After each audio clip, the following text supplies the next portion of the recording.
Welcome to Twisted Liquid RC Boats. This episode of Twisted Liquid RC Boats is proudly brought to you by Blazer Marine.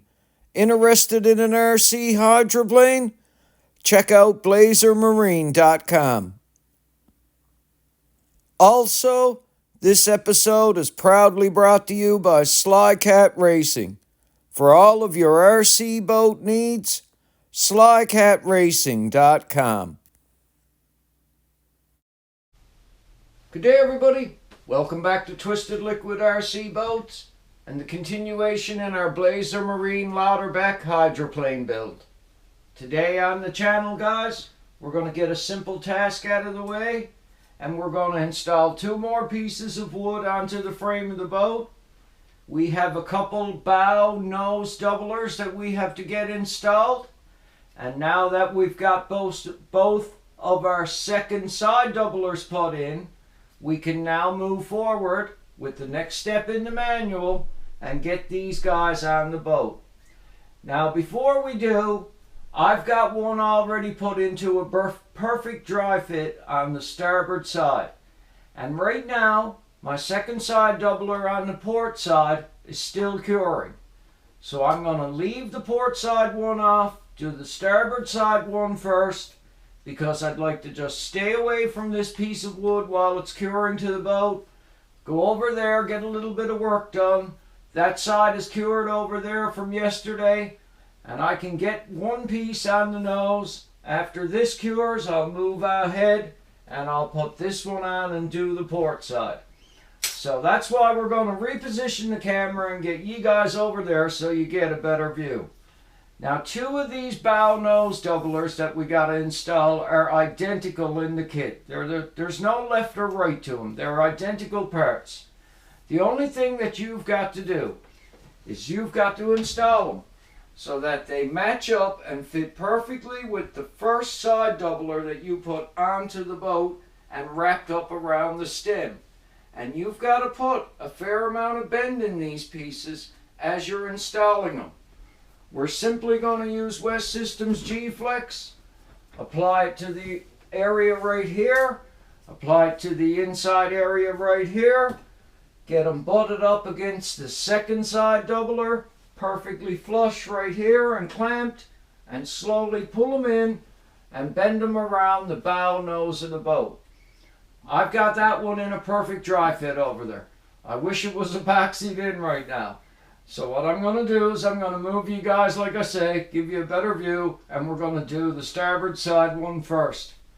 Took the time, guys, got the laser burn off the wood before I put it in the boat, just to make life easier down the road. I'm going to get the West Systems mixed up, apply it to both pieces. I'll get you guys a better view and show you how I got this clamped and set up. It's a very simple setup.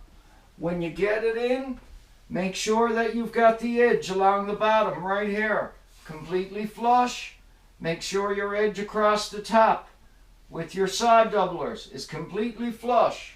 You do not want this piece out in any way. It's a very simple laminating job. You hold it with a few binder clips and some clamps, very easily done. I'll show you how I got that one set up when we get you over there. So let's get some epoxy mixed up and let's get the first bow nose doubler installed in our boat.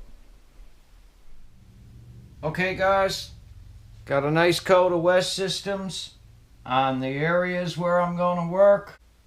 Now, we're going to butt this edge right up against our second side doubler on the starboard side. The first thing I'm noticing that I got to do is I got to clamp it right here. Because as we put tension on this, now pulling it around the nose of the boat, it's going to want to come out right there first. So, get it flush, starting right here, perfectly flush. Use a C-clamp, a slide clamp, anything that can get it locked in its initial position for you right at the moment. And like I told you guys, make sure you keep this bottom edge flush and this top edge flush as you pull this piece around and adhere it to the boat. Now I'm going to try and use some stronger clips right here and make next to no span at all where there's any gap as I come up around the nose of the boat. And you're probably going to get a little bit of epoxy on yourself doing this, but take your time. It's not a big deal. You don't need to make a mess. You don't need to get in no panic. You just need to think it out and clamp it in position perfectly like you want it so it can cure and not move anymore until it is cured. Now I've been using one of these little clamps in here because I find it sits there perfectly. If I just use the edge of it in the corner right here. And right at the bow, right at the very tip, I've been finding that a little C-clamp is the best. It kind of keeps it locked in place. Now, this is only a little tiny one, but I don't even really need to put any tension on it because it's the exact width that I need it to be. Now, right now, just take a good look. Make sure you're flush around your edges. Make sure you're flush along your bottom edge perfectly. You may smear some epoxy off with your finger. Make sure you're flush along your top edge perfectly. Make sure everything is lined up exactly the way that you want it. Now what I'm noticing as I get it clamped right here like this and in position, guys, is right down in this very corner right here. So you guys can see where I'm talking about. The little piece of wood right here on the triangle is trying to push itself out like that now. So what I've been doing to help that stay in is I've just been using a pair of vice grips there to clamp it and keep it in so that it sits in perfect alignment for me and is exactly the way I want it. And what I'm going to do is I'm just going to come in from the bottom right here with the vice grips. I'm going to make sure it's just sitting on the edge. Now I've got no tension on these. I'm just using it to pull the two pieces of wood in, the piece of wood in against the other piece. That's all. And right there is exactly what I want because it's flush with my side right here and it's not popped out. So pay attention because this corner right here may want to pull out a little bit as you get this curve in this piece. And take your time. Use C-clamps, binder clamps, slide clamps, whatever you got in your arsenal of tools, and curve that piece perfectly around the nose of the boat and keep both of the edges completely flush, exactly like you want them. That's the first bow nose doubler in the boat. I'm going to let all this cure, leave it alone. Once I know everything is hardened with the second side doubler here on my port side, we'll put the second one in.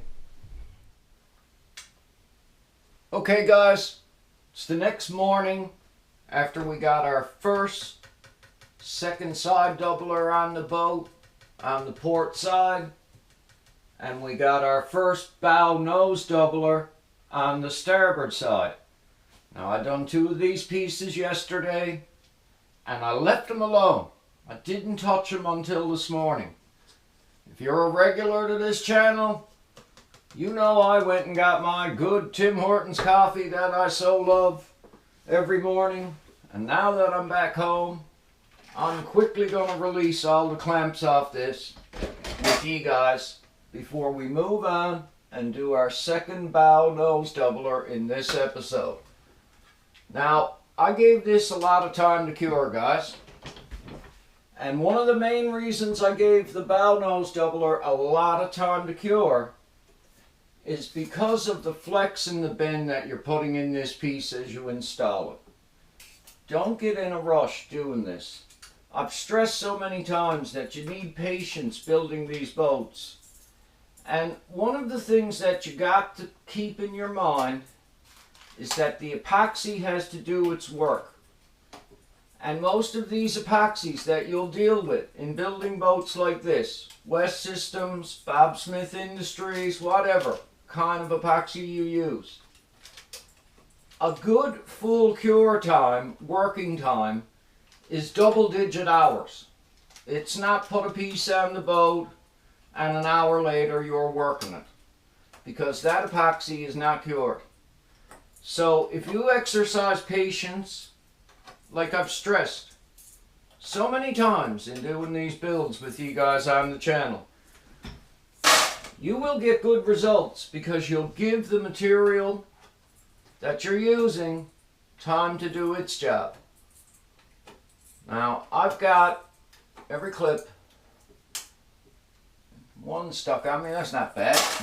I've got every clip off the second side doubler and it's attached to the boat. I'm going to do the same thing. I'm going to give it a light tap test. It's only 1/16 of an inch thick wood, guys. I don't need to push on it or force it. I'm just checking to make sure it's adhered to the boat. And if it don't peel off anywhere around the front edges,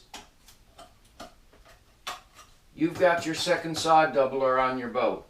Now make sure, like I say, in all the work you've done sanding your non-trips and installing your shear batten, like the starboard side, you've got a really nice curve on your boat. Now, let's take the clamps off the nose doubler. And if this piece don't spring off due to the curve, we are going to move on and we are going to get the second one on the boat. And like I say, give this epoxy time to do its work. Let it cure really well and you will get good results in all of the work that you do. And there is our first bow nose doubler installed. Never popped off, never lifted. The edge is dead flush. I have a little epoxy bubble there I gotta sand off, but it's no big deal. So now that we've got all that done, let's reposition the camera with you guys again. And let's get the second bow nose doubler on this boat. Okay guys, it's time to get the second side doubler for the nose bow section of the boat on. And I've got a coat of West Systems mixed up and applied to it. Like I've told you guys so many times, common sense epoxy work, equal portions, mix well. Seeing I got my slide clamp freed up now, I'm going to put a slide clamp here on the corner instead of a C-clamp like I used on the other side. But when I do get the curve in the piece, I find that it is pulling out here still. So this is really good because you can see it better now. And I'm going to make sure I get that corner to stay in for me as I put the curve in it with my vice grips again. Now once again guys, I'm not using no pressure on the vice grips when I do put them on there. It's just to bring the pieces together. Same as with the one we done on the other side. An assortment of binder clips that are good and strong in the initial curve part. Keep your edges perfectly flush as you're pulling this piece in. And pull it in gradually, slowly and gently. You do not need to force anything here. Do this right nice and gradual. Good coating of epoxy on both sides of the two parts. Use your fingers. Make sure you can feel the edge. Keep it nice and flush. Same exact setup I done on the other side. I'm finding that a clamp right there like that is perfect. These don't have a lot of tension on them, but just enough. And right at the nose, guys, this little C-clamp I got in my assortment of tools worked perfect. On the other side, I don't even need to clamp it really because it's the exact size of what I'm doing. I'm just using it to keep everything perfectly aligned. Now, like I say, take your finger, rub it around the edge. You can pull a binder clip back off and have a quick look and make sure you're flush along your top edge. And then put it back in position. You'll know when you got it done right. Now take your time, get the two nose doublers on the boat. Make sure they're perfect. And have it done and out of the way and matching up really nicely with your side. Now, same exact thing again. The corner pulled out right there, just the slightest amount. I hope you guys can see that. So in order to make this a nice flush edge, all I done on the other side was take my vice grips and just lay them in against it like that. Like I say, guys, I got no tension on them. None whatsoever. It's not touching to damage the wood or nothing or squat it. It's just merely pulling that corner in so it'll stay perfectly in line. And you'll have a nice flush edge there when you're finished. So that's just a quick little tip for you when you're doing these pieces. Watch this corner as you get the curve into the piece. It's going to want to pull out right here on these bottom edge corners. So take your time and get it done. Let's conclude today's episode, guys. Okay, guys, we got our second bow nose doubler in the boat, clamped, sitting, gonna let it cure. Referring to the manual after you get them done, they show you a quick picture of what the side and the rear non-trip should look and the floor corresponding in the manual. You do have an excess edge right here on your second side doubler that you can leave on the boat if you want, or you can sand it flush with your rear non-trip. Now as soon as that front nose doubler on the bow cures, my next step is to take the boat off the jig because I've got a lot of rigidity built into it now. All of these pieces that we've added, the side doublers and the bow side doublers, have stiffened this boat up greatly from the transom right to the bow. And I want you to notice the order of the manual and how they're asking us to build it. We done the center section first. We worked on the bow section. Then we worked on the transom and we doubled everything up right to the bow, which stiffened the whole boat up and the rigidity of the boat amazingly. You would not believe how stiff this frame is right now. It's solid. I'm blown away with it. And I might add, guys, the Blazers build a very precise, exact fitting kit. And it makes it very easy to assemble if you just study what you're working with. Now next, they want us to get these inside sponson stringers in the boat. But as you can see, the Gen 2 boats have a little difference in the sponsons, which I'm going to go over in the next episode with you. And we've got some parts that we got to get in before we can do these. So this is where you need to pay attention to your assembly and how you're doing it. And take your time and get your procedures done. And once you get one done, then move on. Now right now, guys, there's 13 pieces of wood left besides these basswood sticks, gussets, and 1/4-inch pieces to go in right here to put in the frame of this boat. Everything is sitting right here. And I've been removing laser burn, and I hope that's a good example for you guys on camera. One piece has it removed, one doesn't. The bottom one it's done. Get the laser burn off your parts before you install them. Not only does it make the boat look better inside when you're working in that, but it gives you excellent penetration with your epoxy anywhere you might apply it. Can't say it enough. Anyways, guys, we're going to conclude today's episode. We're going to let that cure. I'm going to take the boat off the jig now once that's cured. And my next goal is to get these rear non-trips sanded flush with my floor, eliminate my middle piece of MDF, my temporary MDF I put in, get my boat back down on my jig, and do my sponsons. She is on the jig, but she's lifted up 3/4 of an inch with a temporary piece that I've got added in the center section so I could get this rear non-trip work done the way I wanted to do it. So once I get her back down to her level table, we're going to do our sponson pieces, and then we're going to add these 13 pieces to the boat and get the frame finished. Can't thank you enough for watching the build of the Blazer Marine Lauterbach. I hope you guys are enjoying the build series.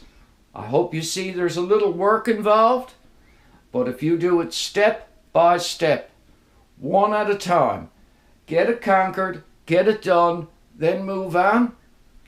Anybody can build this boat with simple hand tools and a bit of patience. Take care of yourselves out there, and I'm going to catch you in the next episode. Thanks for watching, everyone. Feel free to like and subscribe. Take care and stay safe.